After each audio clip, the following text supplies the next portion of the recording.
ආයුබෝවන් ආදරණීය දුවේ පුතේ හැදෙන අපි හදන තැන. ඔබේ අධ්‍යාපන අවශ්‍යතාවයේ වඩාත් සිත්ගත් රූපවාහිනී අධ්‍යාපන වැඩසටහන ගුරු ගෙදර ආරම්භ කරන්න සූදානම් අද දිනේ 10 ශ්‍රේණියේ දුවල පුතාලත් එක්ක ඔබේ දෙවන විෂය පාඩම. ඔබේ විෂය මාලාවේ දෙවන පාඩම පටන් ගන්න කලින් මම මෙන්න මෙහෙම කිව්වොත් මේ 10 ශ්‍රේණියට සුදුසුකම් ලැබූ දරුවන් එහෙම නැත්නම් ටිකක් ආඩම්බර හිතන විදිහට මම මෙන්න මෙහෙම විස්තර කරොත් මේ ඉන්නේ ලබන වසරේදී සාමාන්‍ය පෙළ විභාගය සඳහා මුහුණ දෙන අපේ ආදරණීය දරුවන්. එහෙම කිව්වහම පුංචි ආඩම්බරයක්, පොඩි අභිමානයක් දැනෙනවා. ඒ ආඩම්බරයේ අභිමානය දැනිලා මදි. එතන ඒ ආඩම්බරයේ අභිමානය ඇතුලේ වගකීමක් තියෙනවා. විශ්වාසයෙන් යුතුව ඔබ සැලසුම් සහගතව මේ 10 ශ්‍රේණියේදී වැඩ කරගෙන යනවා නම් අන්න පුතේ ඔබට දිනන්න පුළුවන්. ඒ දිනන්න අවශ්‍ය කරන සියලු දේවල් අපි ඔබ වෙනුවෙන් සපයන්න සූදානම්. ඒ අධ්‍යාපන අවශ්‍යතාවය සඳහා අපි ඔබ වෙනුවෙන් මේ පවත්වන රූපවාහිනී අධ්‍යාපන වැඩසටහන් මාලාවේ අද දිනේ තෝරගෙන තියෙනවා දෙවෙනි පාඩම වර්ගමූලයේ පාඩම. හොඳයි.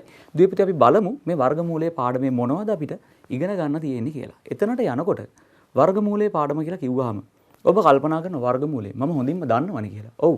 ඔබ වර්ගමූලය හොඳින්ම දන්නවා. හැබැයි එක්තරා සීමාවක. අපි 10 ශ්‍රේණියේදී ඔබට නැවතත් වර්ගමූලයේ පාඩමේ තවත් ටිකක් එහාට එක්කන් ගිහිල්ලා වර්ගමූලය හොයන්න පුරුදු කරනවා. අපි එතෙන්ට යන්න කලින් වර්ගමූලයේ පටන් ගන්නකොට පුංචි දවස්වල ඉඳන්ම අපි මුලින්ම කතා කරන්නේ වර්ගය කියන කෙනා. සංඛ්‍යාවක වර්ගය. සංඛ්‍යාවක වර්ගයට යන්නත් කලින් අපි මුලින්ම කතා කරේ මෙන්න මේ විදිහට. බලන්න. පූර්ණ සංඛ්‍යාවක වර්ගය බලන්න. පූර්ණ සංඛ්‍යාවක වර්ගය කිව්වහම මම මෙන්න මෙහෙම දෙයක් සටහන් කරනවා. සලකන ලබන සංඛ්‍යාවක් එම සංඛ්‍යාවෙන්ම ගුණ වීමෙන් සලකන ලබන සංඛ්‍යාවෙහි වර්ගය ලැබෙයි. මේ ඔබ හොඳින් දන්න කාරණාවක්. අපි සංඛ්‍යාවක් අරගෙන ඒ සංඛ්‍යාව ඒ සංඛ්‍යාවෙන්ම ගුණ කරොත් සංඛ්‍යාවක් එම සංඛ්‍යාවෙන්ම ගුණ වුණාම අපි කියනවා ඒ අපි සලකන සංඛ්‍යාවේ වර්ගය ලැබෙනවා කියලා. ඔබ මේ ගැන ඉගෙන ගන්නේ 6 ශ්‍රේණියේදී. ඔබ 6 ශ්‍රේණියේදී මුලින්ම කතා කරනවා සමචතුරස්‍ර සංඛ්‍යා. එතනදිත් කතා කරනවා සංඛ්‍යාවකින් ගුණ වීම. ඊට පස්සේ ඔබ දර්ශක පාඩමේදී තමයි මේ වර්ගය කියන වචනේ හඳුනගන්නේ. අපි ඉගෙන ගන්නවා සංඛ්‍යාවක් එම සංඛ්‍යාවෙම ගුණ වෙනවා නම් අන්න සංඛ්‍යාව වර්ග වෙනවා කියලා. ඒ බව දැක්වීම සඳහා අපි දර්ශක භාවිතා කරනවා. බලන්න මෙන්න මේ විදිහට. අපි මේ විදිහට ලියනවා එකෙහි වර්ගය. එකෙහි වර්ගය එක්වරක් එක එකයි. මේ විදිහට අපි පූර්ණ සංඛ්‍යාවක් සලකලා වර්ගය සලකන්න ගියොත් පූර්ණ සංඛ්‍යා 1 2 3 4 5 මේ විදිහට තියෙන පූර්ණ සංඛ්‍යා වර්ගය සඳහා අරගෙන ගියොත් බලන්න පුතේ එකේ වර්ගය 1යි දෙකේ වර්ගය දෙවරක් 2 4යි. තව ඊළඟ පූර්ණ සංඛ්‍යාව 3. 3හි වර්ගය 3 වරක් 3 9යි. ඊළඟ පූර්ණංග සංඛ්‍යාව 4. 4 වර්ගය 4 වරක් 4 16යි. තව බලමු අපි 5 වර්ගය 5 වරක් 5 25යි. ඔබ හොඳින්ම දන්නවා මේ පූර්ණ සංඛ්‍යාවල වර්ගයන් මම කතා කරන්නේ. 6 වර්ගය 6 වරක් 6 36ක්. ඊළඟට 7 වර්ගය 7 වරක් 7 49ක්. 8 වර්ගය 8 වරක් 8 64ක්. 9 වර්ගය 9 වරක් 9 81ක්. 10 වර්ගය 10 වරක් 10 100ක්. මේ ඔබ හොලින්ම දන්න කාරණා. මම මේ ගැන කතා කරන්නේ මේ පාඩමට ඔබ පිවිසෙනවා නම් දුවේ පුතේ ඔබේ පාඩමට පිවිසෙන්න මෙන්න මේ වර්ග සංඛ්‍යා ටික දැනගෙන ඉන්න ඕනේ. අපි 6 වසරේදී ඉගෙන ගත්ත සංඛ්‍යාවක් එම සංඛ්‍යාවෙම ගුණ වීම පූර්ණ සංඛ්‍යාවක වර්ගය. මේ පූර්ණ සංඛ්‍යාවක වර්ගය කතා කරනකොට ඔබ ඉගෙනගෙන තියෙනවා පූර්ණ සංඛ්‍යාවක් වර්ග වෙලා ලැබෙන පූර්ණ සංඛ්‍යාවකට අපි තවත් නමක් කියනවා. ඔබට මතකද? බලන්න මෙන්න මේ මම දෙන සටහන. පූර්ණ සංඛ්‍යාවක් වර්ග වීමෙන් සෑදෙන සංඛ්‍යාවකට අපි කියනවා පුතේ පූර්ණ වර්ග සංඛ්‍යාවක් කියලා. ඔබ මේ ගැන ඉගෙනගෙන තියෙනවා. පූර්ණ සංඛ්‍යාවක් වර්ග වුණාම අන්න හැදෙනවා පූර්ණ වර්ග සංඛ්‍යාවක්. ඒ කියන්නේ අපි කලින් කතා කරපුවා එකෙහි වර්ගය, දෙකෙහි වර්ගය, තුනෙහි වර්ගය, හතරෙහි වර්ගය, පහෙහි වර්ගය මේ පූර්ණ සංඛ්‍යා.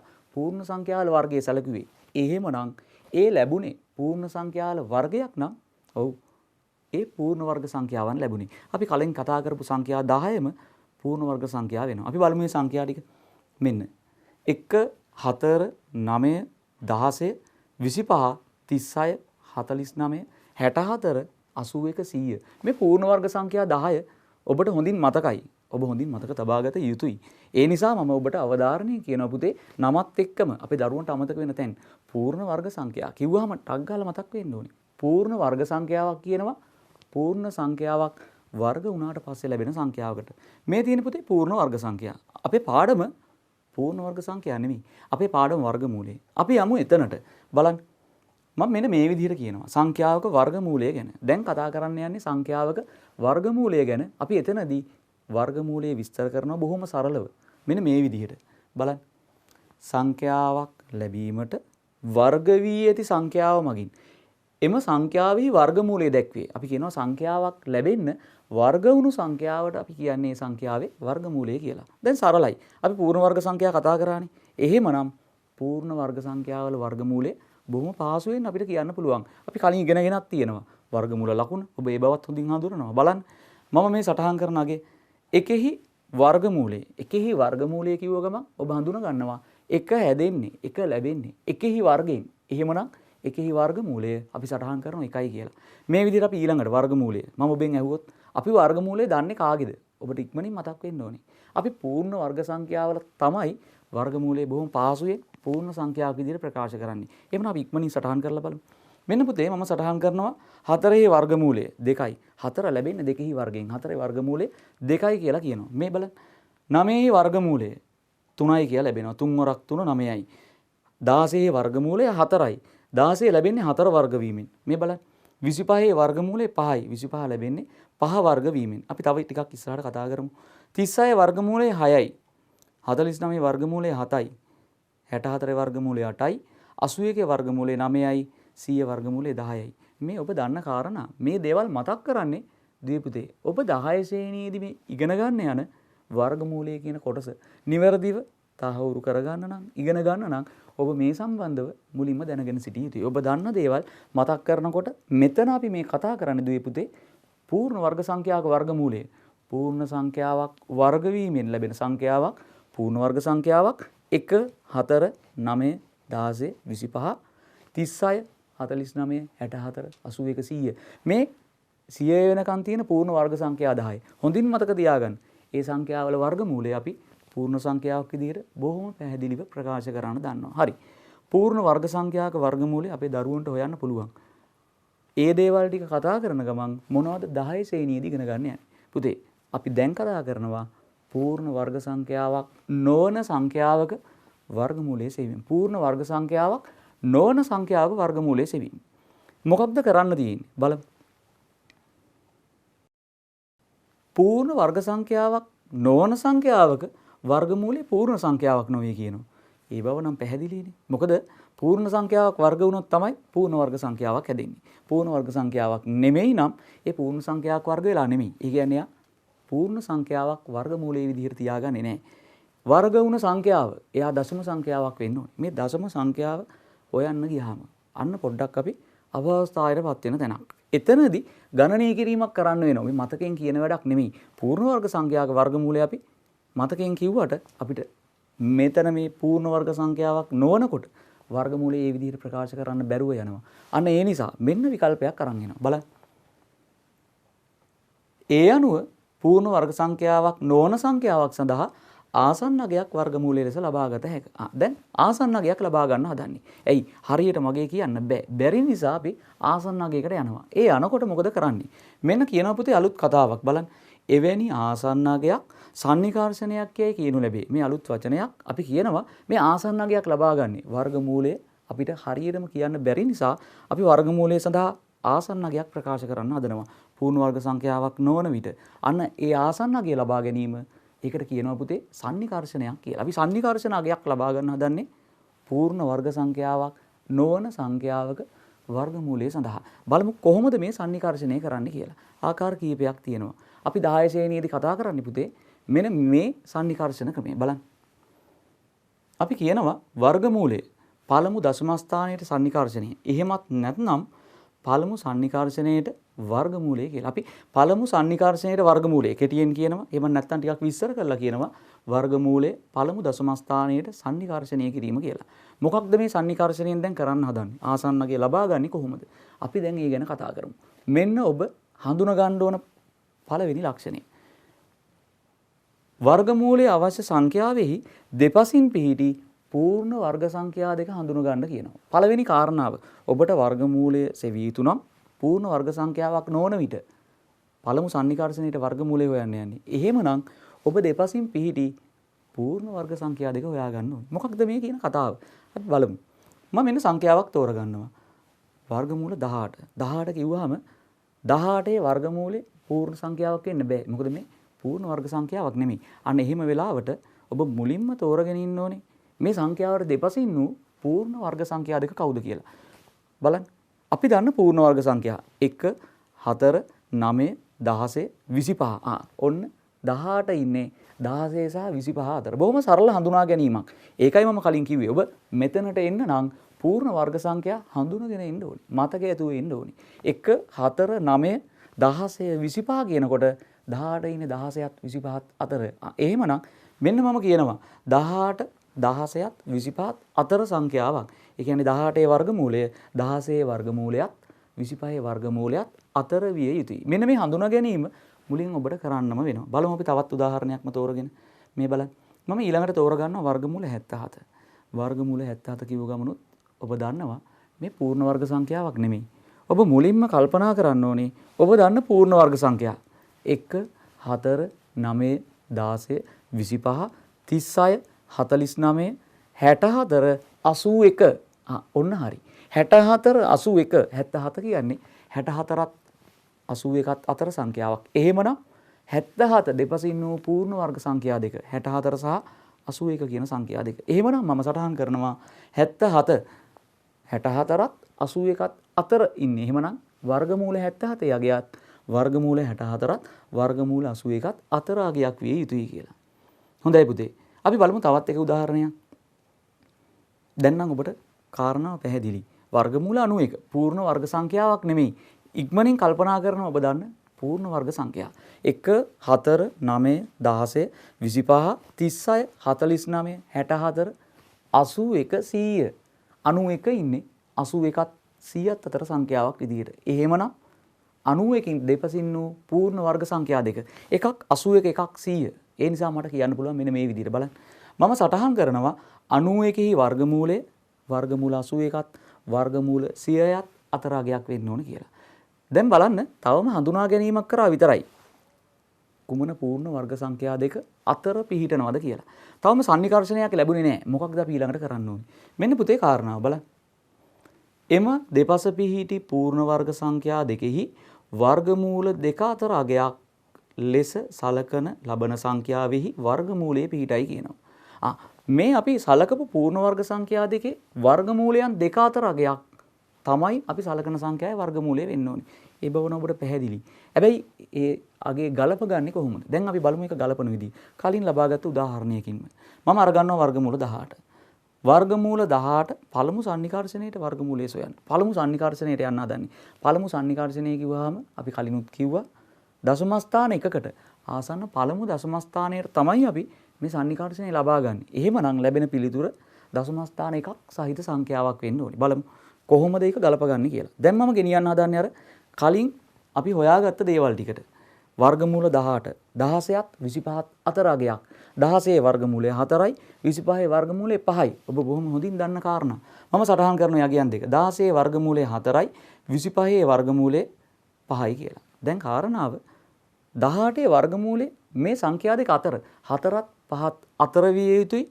වගේ මේ ලැබෙන අගය දශම ස්ථාන එකක් සහිත සංඛ්‍යාවක් විය යුතුයි. එහෙමනම් පුතේ මෙන්න ලැබිය හැකි අගයන් සටහන් කරන්න හදන්නේ 4 සිට 5 වෙනකන් දශම ස්ථාන එකක් සහිත අගයන් විදිහට 4.1 4.2 4.3 4.4 4.5 4.6 4.7 4.8 4.9 මම ආසන්න අගේ හොයන්න ඕනේ. ඒ ආසන්න අගේ හොයන්න උනහම මම 4.0 පටන් ගත්තොත් එයාගේ වර්ගය නම් දන්නවා. 4 වර්ගය 16 නේ පුතේ. එතනින් එහාට 4.1 සලකපු ගමන් 4.1 වර්ගය ගුණ කරලා හොයා ගන්න වෙනවා. 4.2 වර්ගය ගුණ කරලා හොයා ගන්න වෙනවා. සංඛ්‍යාවක් එම සංඛ්‍යාවෙන්ම ගුණ වීමෙන් වර්ග සංඛ්‍යාවක් සෑදේ සංකල්පය. දැන් එයාව පාවිච්චි කරන්න යන්නේ අපි පූර්ණ වර්ග සංඛ්‍යාවක් නොවන විට පළමු සන්නිකර්ෂණයට වර්ගමූලයේ සෙවීම සඳහා. මේ ඊළඟ සංඛ්‍යාව වර්ගමූල 77. අපි යාවත් කතා කරලමින් එයාවත් කතා කලින් පුතේ. වර්ගමූල 77 අපි සැලකුවොත් කවුද දෙපස පිහිටි පූර්ණ වර්ග සංඛ්‍යා දෙක? ඒ දෙක අපි සටහන් කරා 64 සහ 81. ඒ දෙන්නගෙන් වර්ගමූල දන්නවා. අපි ඉක්මනින් බලමු. 64 වර්ගමූලය 8යි 81 වර්ගමූලය 9යි. දැන් මම ඔබෙන් අහනවා එහෙනම් පුතේ ලැබිය හැකි අගයන් කියන්න කියලා. ඔබ බොහොම පහසුවෙන් ලැබිය හැකි අගයන් සියල්ලම කියනවා. ලැබිය හැකි අගයන් දශම ස්ථාන එක බැගින් වූ සංඛ්‍යා 8.1 8.2 8.3 8.4 8.5 8.6 8.7 8.8 8.9 මෙතනත් කොහෙන්ද පටන් ගන්නෙ? ඒ පටන් ගන්න පුංචි උදව්වක් මම ඔබට කරන්නම්. ඊට කලින් අපි අර අනිත් සංඛ්‍යාවත් බලලිමු. අපි උදව්ව කරන්න කලින් අපි සලකපු ඊළඟ සංඛ්‍යාව වර්ගමූල 91. බලන්න. මම වර්ගමූල 91 පළමු සන්නිකර්ෂයේ වර්ගමූලය හොයන්න ගියොත් කලින් අපි හොයාගත්තා දෙපසින් පිහිටි පූර්ණ වර්ග සංඛ්‍යා දෙක. අරගමුද? 81 සහ 100. 81 වර්ගමූලය 9යි 100 වර්ගමූලය 10යි. එහෙමනම් ලැබිය හැකි අගයන් දශම ස්ථාන එක බැගින් මම මෙන්න මේ විදිහට සටහන් කරනවා. කලින් වගේමයි දශම ස්ථාන එක බැගින් සහිත අගයන් 9.1 9.2 9.3 9.4 9.5 9.6 9.7 9.8 9.9 මම මේවා මේ සටහන් කරන්නේ මේ කියන්නේ එකින් එකට ඒ නැත්තම් අපේ දරුවෝ කල්පනා කරන ඇයි දශම ස්ථාන දෙකක අගයන් දශම ස්ථාන දෙකක අගයක් වෙන්න පුළුවන්. හැබැයි පළමු සන්නිකර්ෂණයයි මේ ලබා ගන්න. පළමු සන්නිකර්ෂණයේදී දශම ස්ථාන එකකට තමයි ආසන්න අගය ගණනය කරන්නේ. ඒ නිසා දශම ස්ථාන දෙකක අගයක් මට අවශ්‍ය වෙන්නේ නැහැ. දැන් මගේ අර උදව්ව කරන්න හදන්නේ. කොහොමද අපි පටන් ගන්න තැනක් තීරණය කරන්නේ? මේ ඔක්කොම වර්ග කර කර බලන්න බෑ. පහසුවෙන් අගය ලබා ගැනීම සඳහා කොහෙන්ද මම පටන් ගන්නෙ? මම මෙන්න මේ යෝජනාවයි ඔබට ගේන්න හදන්නේ. බලන්න. දෙපසින් පිහිටි පූර්ණ වර්ග සංඛ්‍යා දෙකෙන් වඩා ආසන්න සංඛ්‍යාව සලකමින් දල වශයෙන් ලැබිය හැකි අගයන් වෙන් කර ඒවා වර්ග කරමින් වඩා ආසන්න අගය වර්ගයේ ලෙස ලැබෙන සංඛ්‍යාව තෝරා ගැනීම. ලොකු කතාවක්. මෙතනදී කියනවා දෙපසින් පිහිටි පූර්ණ වර්ග සංඛ්‍යා දෙකෙන් වඩා ආසන්න සංඛ්‍යාව සලකමින්. දැන් දෙපැත්තේ තියෙන පූර්ණ වර්ග සංඛ්‍යා දෙක දැක්කනේ. ඒ දෙන්නගෙන් වඩා ආසන්න සංඛ්‍යාව සලකමින් කොයි හරියටද ළඟ කියලා බලන්න කියලා කියනවා. තේරෙන භාෂාවෙන්ම කිව්වොත් ඒ ළඟ කෙනාව හොයාගෙන ළඟ කෙනා අනුව ඔබ වර්ග කරන්න පටන් ගන්න කියනවා. අන්න ඒ වෙලාවට ඔබට ආසන්න අගය හොයා ගන්න පුළුවන් වෙයි. හැබැයි ඔබ දන්නවා ආසන්න අගය ප්‍රකාශ කරන්න නම් වර්ගමූල 18ට ආසන්න අගයක් අවශ්‍ය නම් ඔබ ආසන්න බව කියන්න වර්ගමූල 18 අගය හොයන්න කලින් 18ට වඩා අඩු සංඛ්‍යාවකුත් 18ට වඩා වැඩි සංඛ්‍යාවකුත් හඳුනා ගන්න ඕනේ. අන්න එතන තමයි මෙතන අපි හඳුනා ගැනීම නිවැරදිව කරන එකේ අපිට ප්‍රයෝජනෙයි තියෙන්නේ. බලන්න. මෙන්න මේ විදිහට මම උදාහරණකින්ම අරගන්නම්. මේ අපි අර කලින් අරගත්ත වර්ගමූල 18 පළමු සන්නිකර්ෂණය ලබා ගන්න යන්නේ. ලැබිය හැකි අගයන් ලියලා තියෙන්නේ. දැන් මම ආසන්න බව හොයන්න යන්නේ. දෙපසින් පිහිටි පූර්ණ වර්ග සංඛ්‍යා දෙකට. ඒ කියන්නේ 16ට සහ 25ට ආසන්න බව සලකන්න හදන්නේ. බලමු පුතේ. 18 16ත් එක්ක සලකනකොට වෙනස 2යි. 18 25ත් එක්ක සලකනකොට වෙනස 7යි. එහෙමනම් ආසන්න සංඛ්‍යාව බොහොම පහසුවෙන් කියන්න පුළුවන් 2 කියන සංඛ්‍යාව. 2 කියන්නේ ආසන්න අගය නම් ඒ අගය තිබ්බේ 16ට. 18 ඉඳන් 16ට දුර දෙකක් වෙන්නේ නම් මම දැන් 16ට ආසන්න අගයක් තමයි වර්ගමූලයේ විදිහට තෝරගන්න හදන්නේ. මොකද මට ඉතා පැහැදිලි වඩා ආසන්න වෙන්නේ 16ට. එහෙනම් 16 වර්ගමූලයට ආසන්න අගයක් තමයි මට ලැබෙන පිළිතුර වෙන්න ඕනේ. පළමු සන්නිකර්ෂණ අගය වෙන්න ඕනේ. එහෙමනම් බලනවා 16 වර්ගමූලය 4යි. 4ට ආසන්න අගයන් මම මේ විදිහට කීපයක් හඳුනා ගන්නවා. මම දල වශයෙන් සංඛ්‍යා 3ක් තෝරගන්නවා. මේ බලන්න මම තෝරගන්න සංඛ්‍යා 3 4.1 4.2 4.3 4 ආසන්නයට එනවා. දැන් මෙතනින් මම මේ සංඛ්‍යා වර්ග කරන්න ඕනේ. වර්ග කරන්න ඕන නිසා මම මෙතන මේ සංඛ්‍යා තුලිනුත් මැද සංඛ්‍යාව තෝරගන්නවා. ආසන්න බවට යන්න එපේ.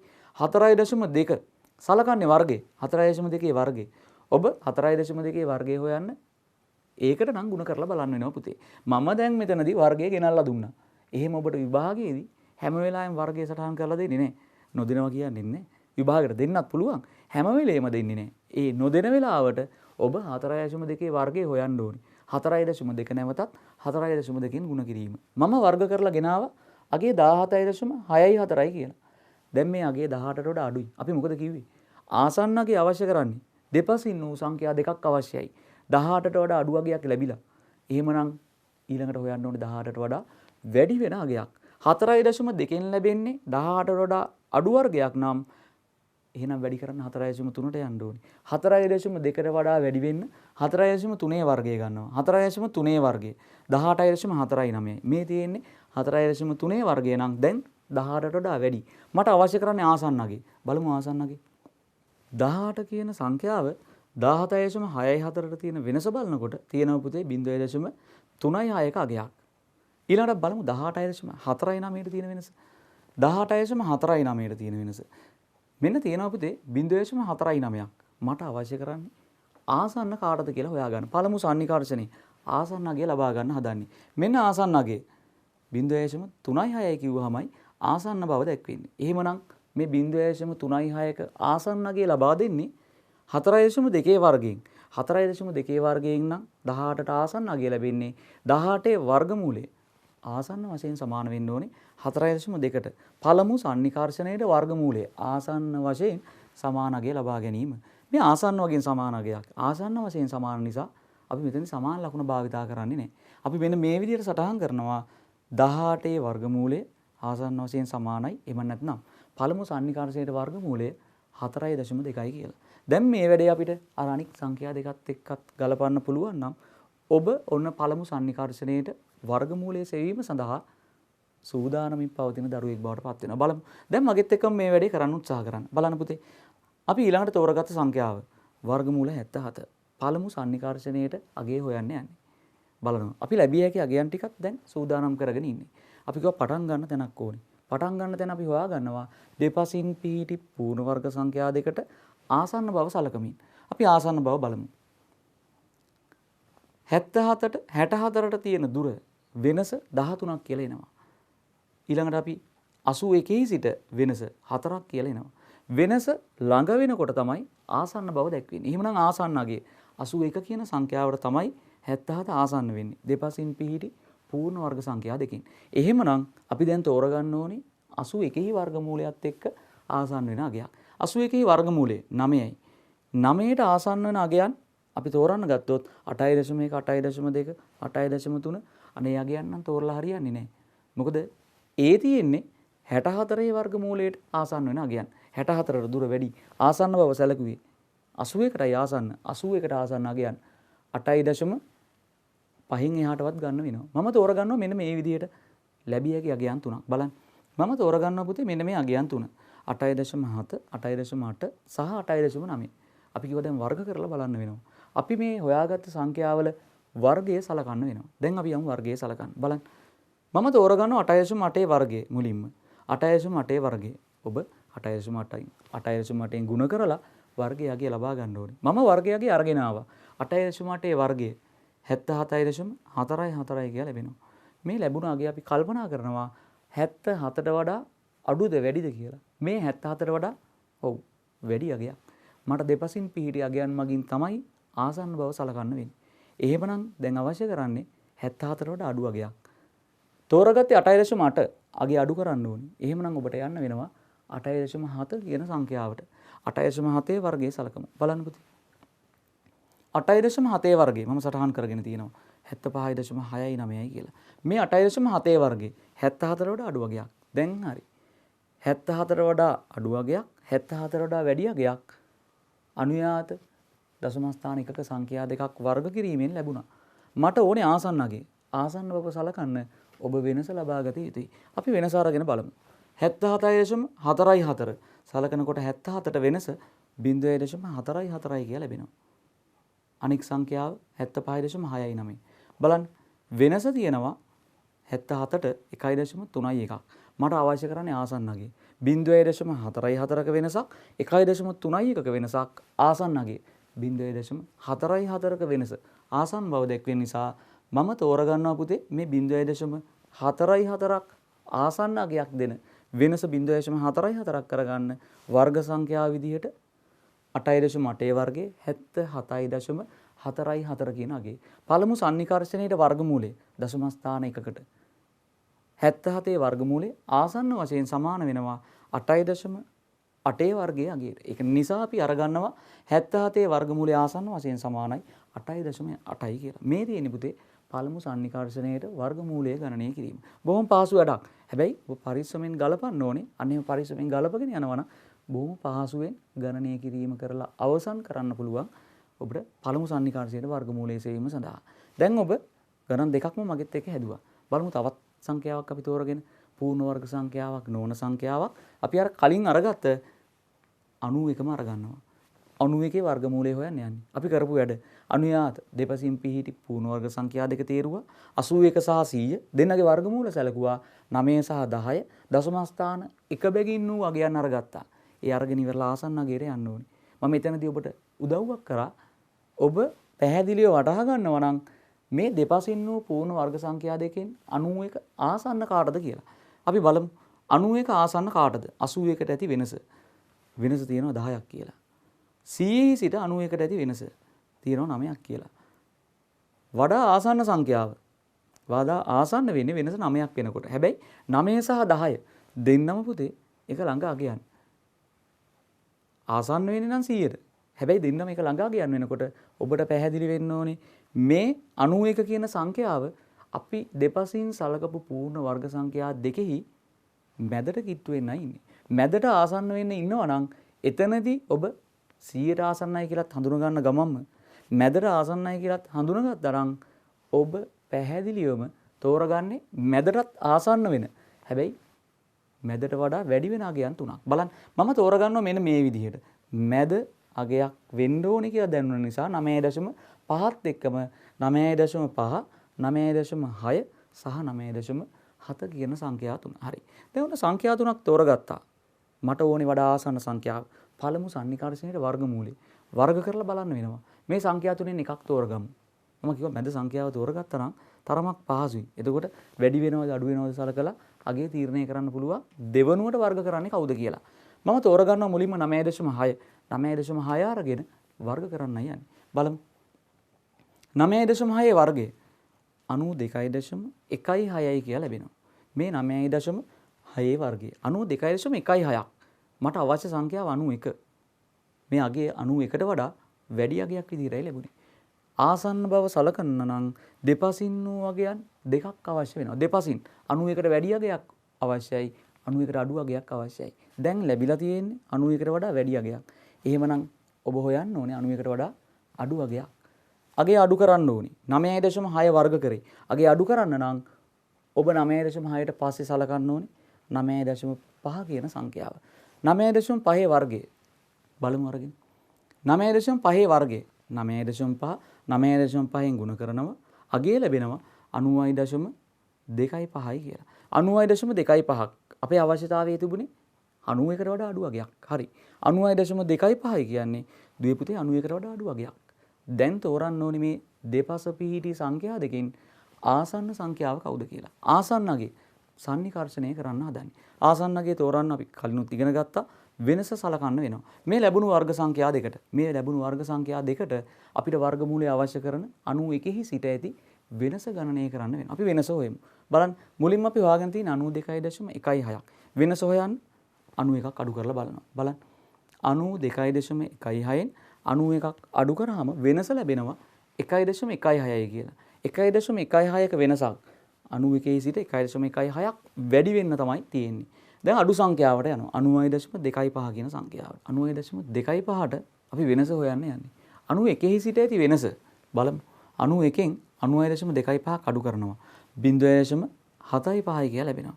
අපිට අවශ්‍ය වෙන්නේ වඩා ආසන්න අගේ සන්නිකර්ෂණය වඩා ආසන්න අගේ 1.16ක වෙනසක් 0.75ක වෙනසක්. දුවේ පුතේ ආසන්න අගේ කවුද? ඔව් ආසන්න අගේ වෙන්නේ 0.75ක වෙනස දෙන කෙනා. 0.75ක වෙනසක් ඒ ලබා දෙන්නේ 91.25න්. එහෙමනම් මේ හොයාගත්ත වර්ග සංඛ්‍යා දෙකෙන් 91ට වඩාත් ආසන්න සංඛ්‍යාව 99.25යි නම් 99.25 ආසන්නගේ ලබා දෙන වර්ග සංඛ්‍යාව. 99.25ක් ආසන්නගේ ලබා දෙන්නේ 9.5න් නම් 91 පළමු සන්නිකර්ෂණය වර්ගමූලයේ පළමු සන්නිකර්ෂණය 9.5ක් වෙන්න ඕනේ. අපි තෝරගන්නවා වඩා ආසන්නගේ. මේ ගණනය කිරීම සියල්ල කරලා අපි වඩා ආසන්නගේ තෝරගන්නවා 91 සඳහා 9.5යි කියලා. මේ පළමු සන්නිකර්ෂණයට වර්ගමූලයේ සෙවීම. මේ දුවේ පුතේ අපි 10 ශ්‍රේණියේදී වර්ගමූලයේ සෙවීම සඳහා කතා කරන එක ක්‍රමයක්. පළමු සන්නිකර්ෂණයට වර්ගමූලයේ සෙවීම. එහෙම නැත්නම් ආසන්න පළමු දශම ස්ථානයට වර්ගමූලය ලබා ගැනීම. මෙතනදී අපි කරපු කාරණාව නැවතත් මතක් කරොත් දෙපසින් පිහිටි පූර්ණ වර්ග සංඛ්‍යා දෙක හොයා ගන්නවා. ඒ පූර්ණ වර්ග සංඛ්‍යා දෙකෙහි වර්ගමූල සලකමින් ලැබිය හැකි අගයන් දශම ස්ථාන එක බැගින් තීරණය කරනවා. ඊට පස්සේ අපි පුංචි උදව්වක් ගත්තා. ඒ පූර්ණ වර්ග සංඛ්‍යා දෙකෙන් අපි වර්ගමූලයේ සලකන සංඛ්‍යාව වඩා ආසන්න කාටද කියලා බලලා අපි අගයන් කීපයක් වෙන් කරගත්තා. වෙන් කරගෙන ඒ වෙන් කරගත් අගයන් වර්ග කරමින් බැලුවා.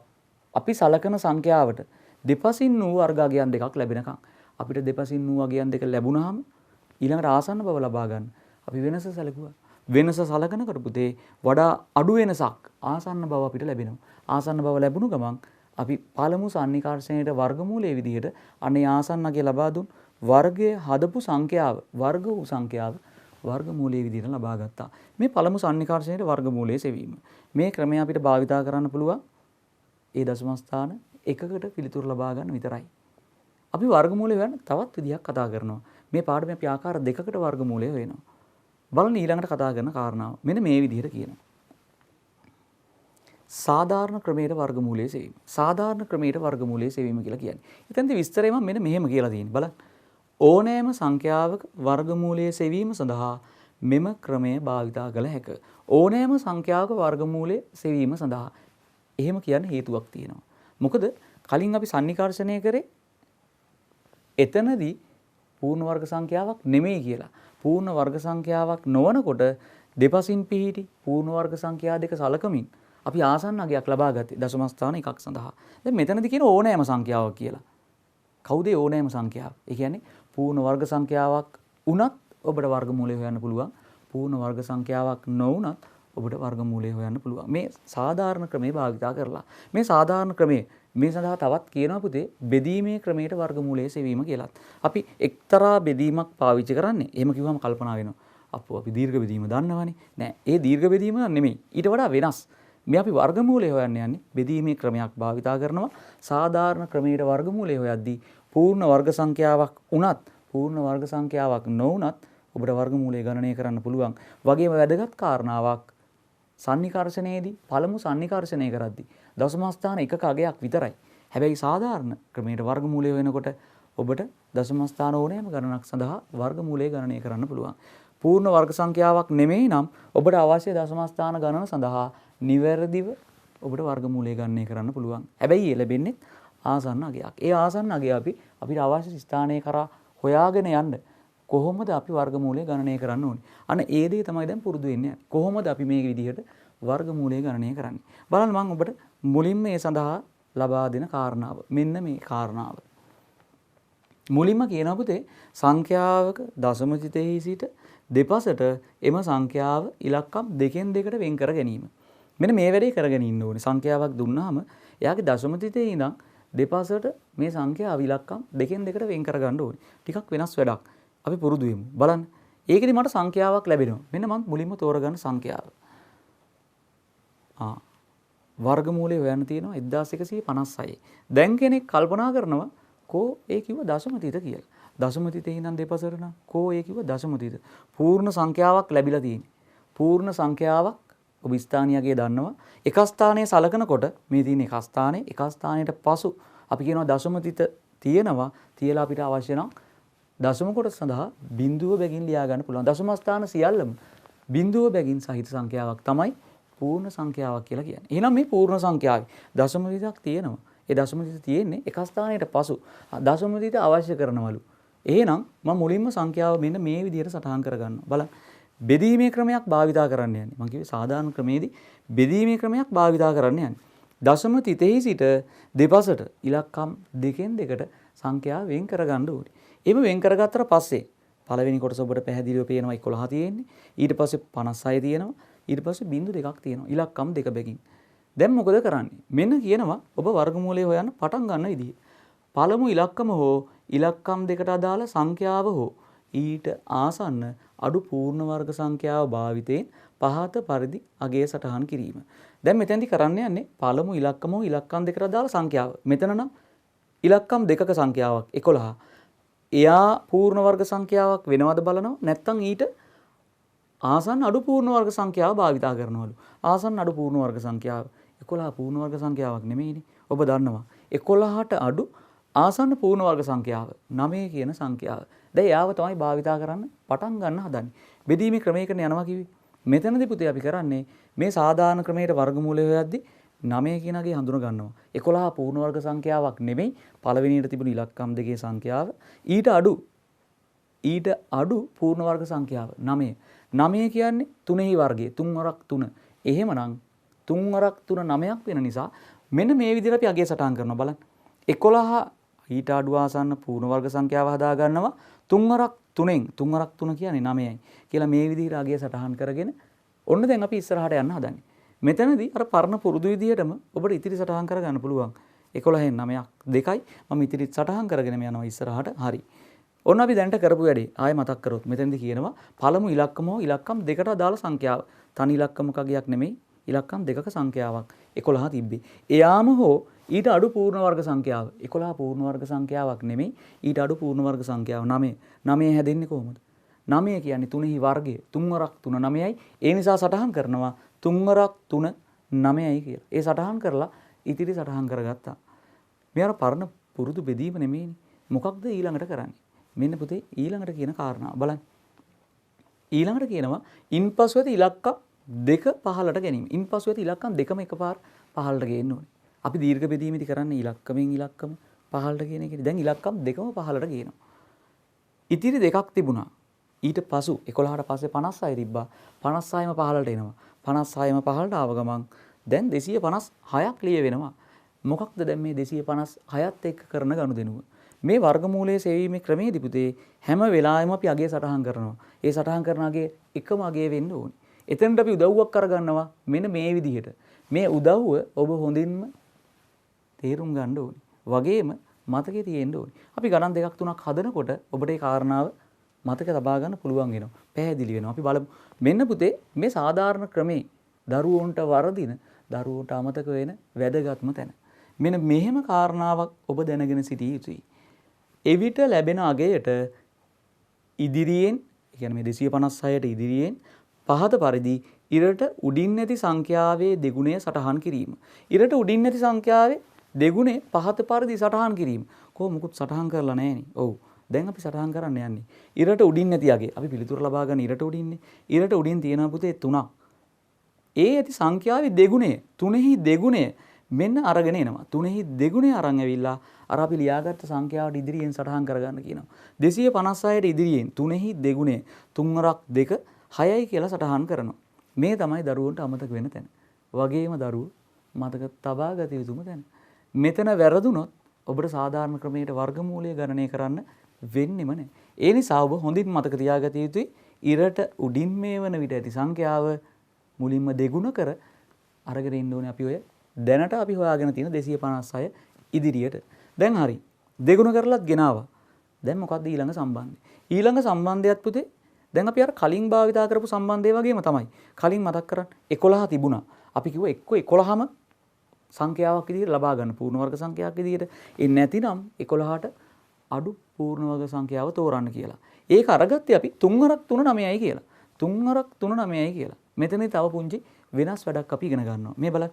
මෙන්න කියනවා ඊට පස්සේ එම සංඛ්‍යාව හෝ ඊට ආසන්න අඩු අගය ලැබෙන පරිදි හිස්තැන් දෙකේ එකම අගය ලියා ගුණ කර ගැනීම. දැන් ඔබට පේනවා මේ 6ට එහා පැත්ත හිස්, 6න් එහා පැත්තේ අගය හිස්. වගේම 56ට ඉහළිනුත් අගය හිස්. ඒ අගයන් දෙකම හිස් වෙලා තියෙන්නේ. ඒ හිස් වූ අගයන් දෙකම ඔබ සම්පූර්ණ කරන්න ඕනේ. ඒත් දැන් දෙකටම ලියන්න කියනවා එකම ඉලක්කමක්. ඔබට කලින් මතක නම් අපි 9 අරගත්තේ 3 වරක් 3 9යි. 3 වරක් 3 9යි කියලා ගත්තා වගේ දැන් ඔබ 6 එහා පැත්තටත් 3 එහා පැත්තටත් එකම ඉලක්කම ලියන්න ඕනේ. ඒ එකම ඉලක්කම ලියලා ಗುಣ කරගත්තාම ලැබෙන අගේ එක්ක 256ම වෙන්න ඕන කියනවා. 256 හදන්න බැරි නම් ඊට ආසන්න අඩු අගේ හදාගන්න කියලා කියනවා. බලන්න 6ට එහා පැත්තේ බිඳුව දැම්මොත් 60ක් වෙනවා. 3ට එහා පැත්තේ බිඳුව දැම්මොත් එතන බිඳුවයි. අපි 3 වරක් 3 ගත්තා වගේ දැන් උඩින් ලියපු වගේ විතරක් තෝරලා බිඳුව කියලා අරගෙන 60 වරක් බිඳුව ගත්තොත් බිඳුවයි කියලා එනවා. දැන් මම ඉලක්කමක් තෝරගෙන සටහන් කරන්න යන්නේ. බලන්න මම 4 තෝරගෙන මේ විදිහට සටහන් කරොත් බලන්න දැන් ලියවෙන්නේ 64ක්. 64 ලියවෙන්නේ අපි 4 කියන ඉලක්කම භාවිතා කරාම. මෙතනදී 3 වරක් 3 9 අර කලින් අවස්ථාවේ සැලකුවා වගේ පුතේ හොඳින් තේරුම් ගන්න 64 ලියවෙන්නේ 4 සටහන් කරලා නම් 3 වරක් 3 ගත්තා වගේ 64 ලියවෙනකොට ඔබට හිතෙනවා 64 වරක් 64 ගන්න නෑ. 64 ලියුනේ 4 ලියලා නිසා 64 වරක් 4යි අරගන්න ඕනේ. ඒ කියන්නේ ඔබ මේ හිස්තැන සම්පූර්ණ කරන්නේ 5 කියන සංඛ්‍යාව භාවිතා කරලා නම් 5 කියන ඉලක්කම යොදලා නම් 65 වරක් 5 සලකන්න වෙන්නේ. ඔබ භාවිතා කරන්නේ 8 කියන ඉලක්කම නම් 68 වරක් 8 සලකන්න වෙන්නේ. මම දැන් භාවිතා කරලා තියෙන්නේ 4 කියන ඉලක්කම. බලන්න 64 හැදුනේ 4 ලියපු නිසා. 64 වරක් 4 4යි 4යි ලිව්වා. 64 වරක් 4 අරගන්නවා. පුතේ 64 වරක් 4 ඔබ ගුණ කරලා අරගන්න ඕනේ. හරියටම 256යි. අපි කිව්වේ එම සංඛ්‍යාවම හෝ කියන්නේ 256ම ඒ සංඛ්‍යාව නෙමෙයි නම් ඊට අඩු ආසන්න අගයක්. 256 ලැබෙනවා. 256 ලැබෙන නිසා 64 වරක් 4 256යි කියලා සටහන් කරපු ගමන් දැන් නම් එකක්වත් ඉතිරි වෙන්න බෑ. 256න් 256ක් අඩු කරාම එකක්වත් ඉතිරි වෙන්නේ නැහැ. ශුන්‍යයි, බිඳුවයි කියලා ලැබෙනවා. මෙන්න පුතේ අපිට ඉතිරි නැතිවම අගයක් ලැබෙනවා. ඉතිරි නැතිවම අගයක් ලැබෙනවා කියන්නේ දශම කොටසට යන්න වෙන්නේ නැහැ. දැන් කල්පනා කරන්න. දශම කොටසට යන්න වෙන්නේ නැත්නම් වර්ගමූලය සඳහා ලැබිලා තියෙන 34ක් වෙනකොට ඉරට උඩින් පුරුදු විදියමයි පිළිතුරු සටහන් වෙන්නේ 34 නම් 34 කියන්නේ දුවේ පුතේ පූර්ණ සංඛ්‍යාවක්. 34 පූර්ණ සංඛ්‍යාවක් නම් 1156 කියන්නේ 34 වර්ගය වෙන්න ඕනේ. ඒ කියන්නේ 1156 පූර්ණ වර්ග සංඛ්‍යාවක් වෙන්න ඕනේ. මේ තියෙන්නේ පූර්ණ වර්ග සංඛ්‍යාවක වර්ගමූලය සාධාරණ ක්‍රමයට ගණනය කරලා. මම ඔබට මුලින්ම කිව්වා ඕනෑම සංඛ්‍යාවක වර්ගමූලය පූර්ණ සංඛ්‍යාවක්, දශම සංඛ්‍යාවක්, පූර්ණ වර්ග සංඛ්‍යාවක් මේ ඕනෑම සංඛ්‍යාවක වර්ගමූලය අපිට සාධාරණ ක්‍රමයට ගණනය කරන්න පුළුවන් කියලා. කලින් සන්නිකර්ෂණයේදී කිව්වේ ආසන්න වශයෙන් සමාන වෙන්නේ. දැන් නම් 1156 පූර්ණ වර්ග සංඛ්‍යාවක් නම් පූර්ණ වර්ග සංඛ්‍යාවේ වර්ගමූලය නිශ්චිතයි 34ම තමයි. සටහන් කරනවා පුතේ වර්ගමූලය 1156 වර්ගමූලය සමානයි 34යි කියලා. මේ අපි පූර්ණ වර්ග සංඛ්‍යාවක වර්ගමූලය ගණනය කරේ. මේ වැඩේම මම ඔබට කිව්වා දශම සංඛ්‍යාවලටත් භාවිතා කරන්න පුළුවන්. බලමු අපි. මෙන්න මේ විදිහට මම සංඛ්‍යාවක් තෝරගන්නවා. 39.5 වර්ගමූලෙහි අගය. කියලා තියෙන්නේ මොකක්ද බලන්න. පළමු දශම ස්ථානයට නිවැරදිව සොයන්න කියනවා. පළමු නිවැරදිව පළමු දශම ස්ථානයට සොයන්නයි ඕනේ. දැන් මේ දශම සංඛ්‍යාවේ වර්ගමූලයේ පළමු දශම ස්ථානයට නිවැරදිව හොයන්න කිව්වහම එතනදී පුතේ පළමු දශම ස්ථානයෙන් නතර කරොත් එතනදී ඒක සන්නිකර්ෂණයක් වෙනවා නේ. මේ නිවැරදිව හොයන්න යන්නේ. අපි මෙතනදී වටවීමකට යන්න ඕනේ. ඒ වටවීමට යන්න නම් ඔබට සිද්ධ වෙනවා දශම ස්ථාන එකකට නිවැරදිව හොයන්න. ඔබේ පිළිතුර දශම ස්ථාන දෙකකට ගණනය කරන්න. දැන් අර කලින් කරපු වැඩේමයි. අපි කියපු දේවල් මතක් කරමු. කිව්වේ සංඛ්‍යාවේ දශම තිතෙහි සිට ඉලක්කම් දෙක බැගින් දී ඇති සංඛ්‍යාව වෙන් කරන්න. බෙදීමේ ක්‍රමයට යන්න කලින්. බලන්න අපි මේ විදිහට වෙන් කරගන්නවා. 39.5යි බිඳුව. ඇයි මම මේ බිඳුවක් දෙන්නේ? දශම තිතෙන් දෙපසට ඉලක්කම් දෙක බැගින්න අවශ්‍යයි. 39 ඉලක්කම් දෙකයි. 5 විතරයි තිබුණේ. 5යි බිඳුවක් කරා දැන් 50යි කියලා ඉලක්කම් දෙකක් එතෙන්ට හැදිලා තියෙනවා. ගැටලුවක් නැහැ. දැන් අපි යන්න හදන්නේ වර්ගමූලය සොයන්න. ඔබ දන්නවා පළවෙනි ලැබිච්ච වෙන් කරගත්ත කොටස 39 තියෙන්නේ. 39 පූර්ණ වර්ග සංඛ්‍යාවක්ද බලනවා? නැහැ. ඒ නැතිනම් අපි කිව්වා 39ට ආසන්න අඩු පූර්ණ වර්ග සංඛ්‍යාව තෝරන්න. 36යි. අපි කලින් ඉගෙන ගත්තේ ඒක තමයි. 36යි. 36 හැදෙන්නේ 6 වරක් 6න්. ඔබ දන්නවා 36 හැදෙන්නේ 6 වරක් 6න් නම් මෙන්න සටහන් කරනවා. 6 වරක් 6න් 39ට අඩු ආසන්නතම පූර්ණ වර්ග සංඛ්‍යාව 36 ලැබෙනවා. අපි බලමු අඩු කරාට පස්සේ කීයක් ඉතිරි වෙනවද කියලා. මෙන්න අඩු කරා 3ක් ඉතිරි වෙනවා. අපි කලින් සටහන් කරා. කරන්න තියෙන බොහොම පහසු වැඩක්. අපි දැන් මෙතනින් පස්සේ ඊළඟ ඉලක්කම් දෙකම අරන් එනවා 15ට. ඊළඟ ඉලක්කම් දෙකම 50 ඉන්නේ. 50ම ගේනවා 15ට. 50ම 15ට ගෙනාවාම ඉන්නේ 350ක් වෙනවා. ওই 350ත් එක්ක පිළිතුර ලබා ගන්න නම් කිව්වා අපි කරන්න ඕන වැඩේ. පිළිතුර ලබා ගන්න නම් කලින් කරන්න වෙනවා ඉරට උඩින් තියෙන අගය. කවුද ඉරට උඩින් ඉන්නේ බලන්න.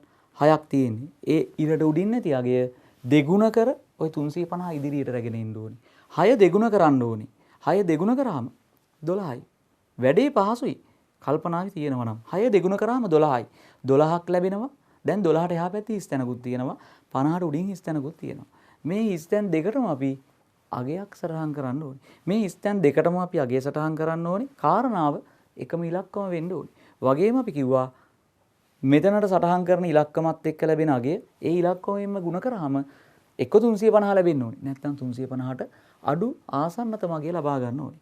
මම අරගන්නවා පුතේ මෙන්න මේ ඉලක්කම බලන්න. මෙතනදී මම මෙතෙන්ට සටහන් කරගන්නවා 2 සහ 2 එකම ඉලක්කම සටහන් කරේ. දැන් තිබුණේ 12 122ක් වෙනවා. 122 හැදුවේ අපි 2 කියන ඉලක්කම පාවිච්චි කරලා. 122 හැදෙන්නේ දෙකෙන් නම් අපි කිව්ව 122 වරක් 2 සලකන්න ඕනේ. 122 වරක් 2 122 ඒව දෙකක් කියන්නේ 244යි. 244ක් ලැබෙනවා. දැන් බලන්න අර ඉරට ඉහලින් අපි කරලා තියෙන වැඩේ. 2 සහ 2 සටහන් කරනකොට මේ සංඛ්‍යාවේ දශම තිතක් තියෙනවනේ. එහෙමනම් මේ යන්නේ දශම කොටසට. දශම කොටසට යන්න කලින් දශම තිත තියලා තමයි මේ දෙක කියනාගේ සටහන් කරේ. ඉරට උඩින් 6.2ක් ඉන්නවා. මේ වෙනකොට 350ත් එක්ක 244ක් ආසන්න අඩුවගේ විදිහට ලැබිලා තියෙනවා. අපි අඩු කරලා බලමු. බලන්න අඩු කරාම ලැබෙනවා වගේ 106ක් කියලා. දශම ස්ථාන එකක අගයක් ලැබිලා. අපි කිව්වේ නිවැරදිව සාධාරණ ක්‍රමයට පළමු දශම ස්ථානයේ සඳහා වර්ගමූලය ගණනය කරන්න යන්නේ. මම එතනදී කිව්වා ඔබට වටවීමක් කරන්න වෙනවා. වටවීමක් කරන්න නම් පළමු දශම ස්ථානයට වට යන්න ඔබ දෙවන දශම ස්ථානය වෙනකන් පිළිතුර දැනගෙන ඉන්න ඕනේ. අපි දැන් මේ සංඛ්‍යාවේ දෙවෙනි දශම ස්ථානය වෙනකන් වර්ගමූලය ලබා ගන්න හදන්නේ. දෙවෙනි දශම ස්ථානය වෙනකන්. එහෙමනම් තව එහාට යන්න වෙනවා. අපි කියපු කාරණාව ඔබට මතක නම් අපි කිව්වේ සෑම වෙලාවකම ඉලක්කම් දෙක බැගින් අරගන්න ඕනේ. ඉලක්කම් දෙකක් ඕනේ. තව ඉලක්කම් දෙකක් ඕනේ. අරගන්න වෙන්නේ බිංදු දෙකක්. අරගන්නවා ඉලක්කම් දෙකක්. දශම කොටසේ 50ක් වෙනකොට තියෙනවා 5යි බිංදුවක්. එතනින් එහාට තවත් බිංදු දෙකක් අරගත්ත ගමන් දැන් හරි. ඔන්න දැන් අලුත් කොටසක් ලැබෙනවා. තව බිංදු දෙකක කොටසක් විදිහට. ඒ බිංදු දෙකම එහෙමම පහලට අරගෙන එනවා. අපි කිව්වේ එහෙමනේ. ඉලක්කම් දෙකම පහලට අරගෙන එන්න කිව්වා. 106ක් ඉතිරි වුණා. අපි සටහන් කරපු බිංදු දෙකම පහලට මේ විදිහට ගෙනල්ලා සටහන් කරනවා. දැන් බලන්න. දැන් තියෙනවා 10600ක්. 10600ක අගයක් තියෙනවා. ඒ 10600 අගයත් එක්ක ගලපන්න ඕනේ අපි සාධාරණ ක්‍රමයට වර්ගමූලය සෙවීම. අර පරණ පුරුදු වැඩේමයි. අපි මොකක්ද කිව්වේ? දැනට ඉහළින් සටහන් වී ඇති සංඛ්‍යාවෙහි දෙගුණේ අරගන්න කිව්වා ඉස්සරහට. දෙගුණේ අරගන්න ඕනේ ඉස්සරහට. මෙන්න මේ ඉහළින් සටහන් වූ සංඛ්‍යාව. මේ අපේ දරුවන්ට තවත් පැටලෙන තැනක්. මෙතෙන්ද ඉරට උඩින් බැලුවාම ඔබට පැහැදිලිව පේනවා ඉරට උඩින් සටහන් වෙලා තියෙන්නේ 6.2ක අගයක්. 6.2 කියන්නේ දශම සංඛ්‍යාවක්. ඔබට හිතෙනවා ඒ දශම සංඛ්‍යාව දෙගුණ කරලා ගන්න. හැබැයි පුංචි ප්‍රශ්නයක් තියෙනවා. දුවේ පුතේ 6.2 ගත්තාම දශම සංඛ්‍යාවක් ඇවිල්ලා මේ 10600ත් එක්ක තියෙන සම්බන්ධයට අපිට කරදර කරනවා. ඒ නිසා අපි දශම තිත සලකන්නේ නැහැ. දශම තිත නොසලකා අපි දැනට ඉරට ඉහළින් නැති සංඛ්‍යාව බලනවා. දශම තිත නොසලකා බැලුවොත් 62ක් තියෙන්නේ කියලා ඒ 62 දෙකෙන් ගුණ කරනවා. 62 දෙකෙන් ගුණ කරොත් පුතේ ලැබෙන අගය 124ක් කියලා. ඉරට ඉහළින් දැනට සටහන් වී ඇති අගය දශම තිත නොසලකා දෙකෙන් ගුණ කරලා 124ක් අරගන්නවා. 124 තියෙනවා. 124 තව ඉලක්කමක් සම්පූර්ණ කරන්න ඕනේ. 6.2යි කියලා තියෙනවා. තවත් ඊට එහාටත් ඉලක්කමක් සම්පූර්ණ කරන්න ඕනේ. දැන් ඔබ දන්නවා එකම ඉලක්කම විය යුතුයි. එකම ඉලක්කම වෙන්නත් ඕනේ. ඒ ගුණ කරාට පස්සේ ලැබෙන අගය 10600 වෙන්න ඕනේ. එහෙමත් නැත්නම් ඊට අඩු ආසන්න අගය වෙන්න ඕනේ. මෙන්නම තෝරගන්න වගේ 8 සහ 8 කියන අගය. එකම ඉලක්කම 8 යොදන්නේ. 124 තිබ්බ තැනට 8ක් ලියපු ගමන් 1248 වුණා. ඒ 8 ලියලා. කිව්වා 8 ලියලා නම් 1248 හැදුවේ. ඔබ 1248 8ෙන් ගුණ කරන්න ඕනේ. 1248 8ෙන් ගුණ කරොත් ලැබෙනවා දුවේ පුතේ අගය 9984යි කියලා. මේ 9984යි කියන්නේ 10600 ආසන්න මගේ. මම ආසන්න මගේයි තෝරගත්තේ. ඔබට මට වඩා මහන්සි වෙන්න වෙනවා. මොකද මම 8 කියන අගේ ආසන්න මගේ කියලා දැනගෙන අරගෙන ඇවිල්ලා මෙතනින් ලියාගත්ත නිසා ඔන්න මට එකවර පිළිතුර ලැබුණා. ඔබ මෙතන පහේ ඉලක්කම තෝරගත්තා නම් 1245 පහෙන් ගුණ කරාම ලැබෙන අගේ 9984ටත් වඩා අඩු අගයක්. තව අගේ වැඩි කර කර ඔබට නිවැරදි මගේ හොයාගන්න වෙනවා. දැන් හරි. දැන් අපි අගේ හෙව්වා. වෙනසක් ඕනනම් අරගන්න පුළුවන් 616යි. 616ක වෙනසක් තියෙන්නේ. කාරණාව අවශ්‍ය කරන්නේ නිවැරදිව පළමු දශම ස්ථානයේ වර්ගමූලයේ අගේ 39.5 වර්ගමූලයේ ආසන්න අගයක් ලබා ගන්න. ආසන්න වශයෙන් සමාන වෙනවා කියලා මට අරගන්න වෙනවා පළමු දශම ස්ථානයට අගේ. නිවැරදිව පළමු දශම ස්ථාන නිසා ලැබුණු පිළිතුර බලන්න පුතේ 6.28යි දශම ස්ථාන දෙකක අගයක්. දෙවෙනි දශම ස්ථානයේ 8 තියෙන නිසා දශම ස්ථාන එකකට වැටෙව්වොත් ලැබෙනවා පිළිතුර 6.3යි කියලා. මෙන්න අපි සාධාරණ ක්‍රමයේ භාවිතා කරලා සංඛ්‍යාවක වර්ගමූලය ගණනය කරනවා. බලන්න පුතේ මේ දශම සංඛ්‍යාවක්. ඒ දශම සංඛ්‍යාවේදී ඔබ අවධානයෙන් සිටිය යුතු තැන් ඔබට දශම කොටසට ගියත් අර ඉලක්කම් දෙක කියන කාරණාව අවශ්‍යයි. අවශ්‍ය වෙලාවට ඉලක්කම් දෙකක් ලබා ගැනීම සඳහා බිංදු එකක් නම් එකක් ලියාගත්තා. මෙතන 5යි බිංදුව කරගන්න. ඊළඟ අවස්ථාවේදී අපි ඉලක්කම් දෙකක්ම අවශ්‍ය වුණා. බිංදු දෙකක්ම ලියාගත්තා. වගේම අර කලින් කාරණා වෙනස් වුණේ නැහැ. අවශ්‍ය වෙලාවට රැගෙන එනවා. ඉහළින් තියෙන සංඛ්‍යාවෙහි දිගුණිය විදිහට. ඒ ගෙනල්ලා මෙතනදී කරපු වැඩේ නම් ඔබ දන්නවා. ඔබ ඉගෙන ගන්නවා මීට පෙර පන්තිවලදී. ඔබ කුඩා ශ්‍රේණිවලදී පුංචි පන්තිවලදී ඉගෙන ගන්නවා පුතේ. දශම ස්ථාන දෙකක සංඛ්‍යාවක් දශම ස්ථාන එකකට වටීම 6.28ක් දශම ස්ථාන 2යි. දෙවෙනි දශම ස්ථානයේ 8 නිසා දශම ස්ථාන එකකට වැටෙව් විට පිළිතුර 6.3ක් විය යුතුයි. කියලා මේ විදිහට අපි වර්ගමූලය ලබා ගන්නවා. මේ තියෙන්නේ එතකොට අපි සාධාරණ ක්‍රමයට වර්ගමූලය ගණනය කරලා. අපි තව එක අවස්ථාවක් බලමු. බලන්න මම ඊළඟට තෝරගන්න සංඛ්‍යාව. මෙන්න පුතේ 7.34 යගේ දශම ස්ථාන දෙකකට නිවැරදිව සොයන්න. දැන් දන්නවා. දශම ස්ථාන දෙකකට නිවැරදිව ඕන නම් තුන්වෙනි දශම ස්ථානය දකින්නම වෙනවා. තුන්වෙනි දශම ස්ථානය දැකලා තමයි දශම ස්ථාන දෙකකට වට යන්න වෙන්නේ. ඒ කියන්නේ ඔබේ පිළිතුර ඔබ තෙවන දශම ස්ථානය කරා රැගෙන යන්න වෙනවා. සාධාරණ ක්‍රමයට දැන් අපි දශම ස්ථාන 3කට වර්ගමූලය හොයන්න යන්නේ. බලමු. පරණ පුරුදු වැඩ ටිකම තමයි. මුලින්ම අපි සංඛ්‍යාව තෝරගන්නවා. තියෙන්නේ 7.34 දශම තිතෙහි සිට ඉලක්කම් දෙක බැගින් වෙන් කරනවා. දශම තිතට පෙර 7 තියෙනවා. දශම තිතට පසු 34 තියෙනවා. හරි. පළවෙනි කොටස ඉලක්කම් එකයි තියෙන්නේ. වෙනස් කරන්න දෙයක් නැහැ. අවශ්‍ය නැහැ. යා එහෙම මිදපු දෙන්. දශම තිතෙන් පස්සේ 3යි 4 ඉලක්කම් දෙකක් තියෙනවා. ආය අලුතෙන් වෙනස් කරන්න දෙයක් නැහැ. හැබැයි පටන් ගන්නකොට කිව්වා පළවෙනි ඉලක්කම හෝ ඉලක්කම් දෙකේ සංඛ්‍යාව. දැන් නම් පළවෙනි කොටසේ ඉන්නේ 7 විතරයි. තනි ඉලක්කමක සංඛ්‍යාවක්. පූර්ණ වර්ග සංඛ්‍යාවක්ද? නැහැ. පූර්ණ වර්ග සංඛ්‍යාවක් නෙමෙයි නම් අපි කිව්වා ඊට ආසන්න අඩු පූර්ණ වර්ග සංඛ්‍යාව තෝරන්න. 7ට අඩු පූර්ණ වර්ග සංඛ්‍යාව. 4 කියන කෙනා ආසන්න අඩු පූර්ණ වර්ග සංඛ්‍යාව 4 හැදෙනවා. ඔව්. දෙවරක් දෙකෙන්. දැන් සටහන් කරන්න දන්නවා දරුවෝ. දෙවරක් දෙක 4යි. දැන් අපි සටහන් කරන්න පටන් ගමු. දෙවරක් දෙක 4යි කියලා ලැබෙනවා. 7න් 4ක් අඩු කරනවා 3යි. දැන් ඊට පස්සේ කරන වැඩේ. ඉන් පසු ඇති ඉලක්කම් යුගලයම එකවර පහලට රැගෙනීම 34ම ගේනවා. ලැබෙනවා පුතේ 34 මාවම 334ක්. දැන් අපි යාගේ අගේ හොයන්න දැනට ඉහළින් නැති සංඛ්‍යාව. ඊළඟට ඉහළින් දෙකක් තියෙනවා නම් ඒ දෙක දෙගුණ කරලා ගන්නවා. දෙවරක් දෙක 4ක් ලැබෙනවා. දැන් දන්නවා. දැන් ඉලක්කමක් ලියන්න තියෙනවා. එකම ඉලක්කම මේ ඊළඟ ස්ථාන දෙකම සඳහා ලියන්න ඕනේ. එක්ක 334ම හැදෙන්න ඕනේ නැත්නම් ඊට ආසන්න අඩු වගේ හැදෙන්න ඕනේ. 334 නම් හැදෙන්නේ නැහැ. පැහැදිලි. මොකද දශම ස්ථාන දෙකකට අපි නිවැරදිව පිළිතුර හොයන්න යන්නේ. බලනවා. මම මෙන්න අගය සටහන් කරනවා පුතේ. 4ත් එක්ක 7 කියන කෙනා 7යි 7යි ලිව්වා. අන්න දශම තිත ආවා. දැක නේද? දශම තිත ආවා. 2යි දශම වෙලා 7 ආවේ. 47ත් එක්ක 7 සටහන් වුණා නම් 47 වරක් 7 47 වරක් 7 කියන්නේ 329යි. 329 334ට අඩුයි. ළඟටම ඇවිල්ලා වෙනස අරගන්නවා. බලන්න පුතේ වෙනස 5යි. බොහොම ළඟට ඇවිල්ලා දැන් අපි යන්න වෙනවා දෙවන දශම ස්ථානයට.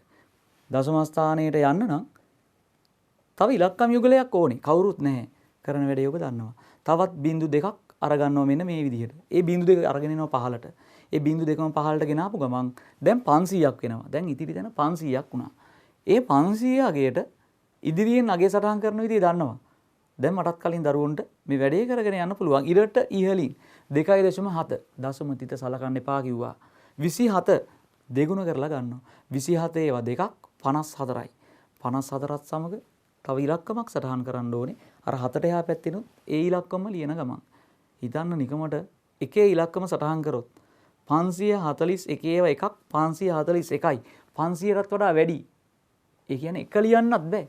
එක ලියන්න බැයි නම් ඔව් අපි බිඳුව සටහන් කරනවා.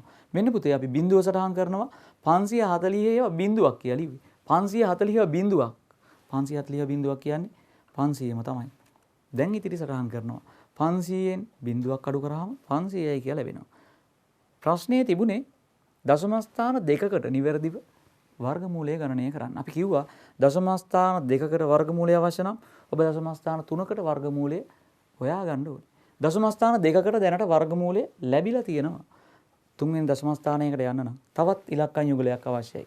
මොකද කරන්නේ? අපි තවත් බිංදු දෙකක් සටහන් කරගන්නවා. මේ විදිහට තවත් බිංදු දෙකක් සටහන් කරලා ඒ බිංදු දෙකත් අරන් එනවා. දැන් ලැබෙනවා පුතේගේ 50000ක් කියලා. දැන් අගේ 50000යි. මේ අගේ 50000 සඳහා අපි මේ වම් පස සටහන් කරගන්න අගේ සටහන් කරන විදිය. ඉරට ඉහළින් සටහන් වී ඇති සංඛ්‍යාව දශම නොසලකමින් 270. දශම නොසලකමින් ඉරට ඉහළින් සටහන් වී ඇති සංඛ්‍යාවෙහි දෙගුණය ලබා ගන්නවා. 272ක් 540යි. 540 ලියලා මදි. තව ඉලක්කමක් ලියන්න වෙනවා. එකම ඉලක්කම සටහන් කරනවා 5000 ආසන්නයේ 50000 ආසන්නයට යන විදිහට. බලන්න මම තෝරගන්නවා 9 කියන ඉලක්කම. 540ට 9 ලියපු ගමන් 5409ක්. එහෙමනම් 5409ක්. බලන්න 5409ක් ලැබෙනවා පුතේ 48681යි කියලා. ආසන්නයටම ගිහිල්ලා. මේ අගේ අඩු කරගත්තට පස්සේ ඉතිරිත් ලැබෙනවා 1319ක්. හැබැයි මගේ අවශ්‍යතාවය දශම ස්ථාන දෙකකට නිවැරදිව වර්ගමූලය සෙවීම. දශම ස්ථාන තුනකටම දැන් වර්ගමූලය ලැබිලා තියෙන්නේ. වට යන්න ඕනේ. 2.7.9ක් නම් දෙවන දශම ස්ථානයට වටයපු ගමන් ඔබ දන්නවා ලැබෙන්න ඕනේ අගය 2.71 කියලා. අපි එතනදිත් ආසන්න වශයෙන් සමානයි කියන හේතුව මේ වටවීමක් කරන්නේ. මේ වටවීමක් කරන්නේ නිසා අපි අගය ආසන්න වශයෙන් සමානයි කියලා 2.71 කියලා සටහන් කරනවා. මෙන්න පුතේ අපි පූර්ණ සංඛ්‍යාවකට දශම සංඛ්‍යාවකට පූර්ණ වර්ග සංඛ්‍යාවකට වර්ගමූලය ගණනය කරනවා. දශම සංඛ්‍යාවක නම් දී ඇති දශම ස්ථාන ගණන සඳහා සාධාරණ ක්‍රමයේ මගින් නිවැරදිව අපි වර්ගමූලය ගණනය කරනවා. වටීම මගින් ආසන්න අගය ගණනය කරලා අපි වර්ගමූලය ලබා දෙනවා. නිවැරදිව ප්‍රකාශ කරන්න කිව්වහම වැඩිපුර දශම ස්ථානයක් ගණනය කරලා වටීමෙන් අගය ලබාගෙන. හොඳයි පුතේ. අද දවසේ කරපු කාරණා අපි ඉගෙන ගත්ත දේවල්. අපි පටන් ගත්තේ නම් දන්න තැනකින්. අපි පූර්ණ සංඛ්‍යාවල වර්ගය කතා කරා, පූර්ණ වර්ග සංඛ්‍යා කතා කරා, ඊට පස්සේ පූර්ණ වර්ග සංඛ්‍යාවක වර්ගමූලය කතා කරා. ඔබ කල්පනා කරා මේ දන්න අපිටයි මේවා කියන්නේ කියලා. අපි ඒ සියලු දේවල් උදව්වට අරගෙන දී ඇති පූර්ණ වර්ග සංඛ්‍යාවක් නොවන සංඛ්‍යාවක වර්ගමූලය ගණනය කරා. ඒ ගණනය කරේ පළමු දශම ස්ථානයේට ආසන්න අගයක් විදියට. එහෙම නැත්නම් අපි කිව්වා සන්නිකර්ෂණයේ වර්ගමූලය සෙවීම කියලා. ඒ කාරණා බොහොම වැදගත්. ඒ කාරණා බොහොම වැදගත් නිසා මම අර කිව්වේ වගකීමෙන් වැඩ කරන දරුවා, අවශ්‍යතාවයෙන් වැඩ කරන දරුවා, ලබන වසර ගැන විශ්වාසයෙන් යුතුව සූදානම් වෙන දරුවා මේ පාඩම්වලදී බොහොම ප්‍රවේශමට සියලු කාරණා තමන් ළඟට උකහා ගනිමින් පාඩම නිවැරදිව ඉදිරියට හඳුනා ගනිමින් තමන්ට පාඩම පුළුවන් කියන තත්ත්ව වෙනකන් අභ්‍යාසයේ යෙදෙනවා. ඒ වගේම පුතේ ඊට පස්සේ අපි කතා කරා සාධාරණ ක්‍රමයට වර්ගමූලය සෙවීම. ඉතා වැදගත් කාරණාවක්. ඉතා වැදගත් කාරණාවක් ඔබට වෙනත් විෂයන් වලදී පවා වර්ගමූලය සෙවීම මේ ක්‍රමයට පාවිච්චි කරන්න වෙන වෙලාවල් තියෙනවා. අන්න එදාට දැනෙනවා මේවත් අපිට කතා කරන්න තියෙනවද කියලා. අන්න එහෙම දවසට පාවිච්චි කරන්න විභාගයට ආවොතින් පිළිතුරු සපයන්න ඔබ මේ පාඩමට නිවැරදිව සූදානම් වෙන්න ඕනේ. එහෙමනම් මම අද දවසේදී තෝරගත්ත පාඩම වර්ගමූලයේ පාඩම ඔබට මේ වෙන විට 10 ශ්‍රේණිය සඳහා නියමිත කොටස ආවරණය වී අවසන්. දැන් තියෙන්නේ ඔබට අභ්‍යාසය දෙන්න විතරයි. පෙළ පොතේ ඔබට අභ්‍යාස තියෙනවා. ඒ අභ්‍යාස වලට පිළිතුරු ලියලා මේ කරුණු තවත් තහවුරු කරගනිමින් විභාගයේ සඳහා හොඳින් සූදානම් වෙන දරුවෙකුට අවශ්‍ය පහසුකම් සියල්ලම අපි ලබා දෙනවයි කියන කාරණාව මතක් කරන ගමන් අපි පාඩම ඉවර කරන්න හදන්නේ. ඒ අතර කියන්න ඕනේ ඔබට නැවතත් මේ පාඩම නැරඹිය යුතු නම් පුතේ channel NI YouTube නාලිකාව හරහා නැවතත් නැරඹීමේ අවස්ථාව තියෙනවා. ඒ නරඹමින් ඔබට තියෙන ගැටලු निराකරණය කරගනිමින් පාඩමට සූදානම් වෙන්න ඒ බව මතක් කරන ගමන් අදට ඔබේ ආලින්දෙන් සමුගන්නවා නැවතත් මෙවැනිම පාඩමකින් ඔබ හමු වනතුරු ඔබ සියලු දෙනාට ආයුබෝවන්.